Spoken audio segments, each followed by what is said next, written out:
Xbox. How's it going? This is Ricardo, and in this video I'm going to show you how to remove the LCD camera microphone from a Dell Inspiron 1720. If you're looking for parts for this laptop, go to our website and use this coupon for a 5% off discount. The first thing you want to do is slide the latches over to unlock and remove the battery. Next, you're going to remove screw covers from LCD bezel.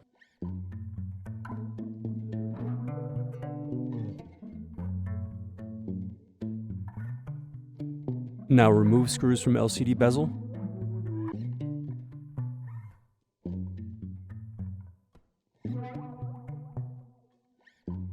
And use fingers to carefully pry apart LCD bezel.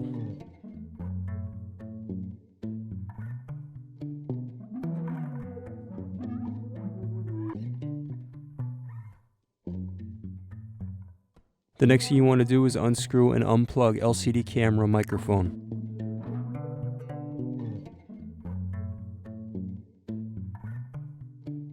Need more? Check out these other tutorials.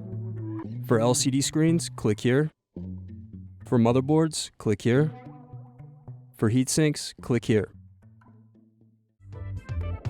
Thanks for watching. If you enjoyed this tutorial, give this video a like and subscribe to our YouTube channel. Check the video description below for links to written tutorials and replacement parts.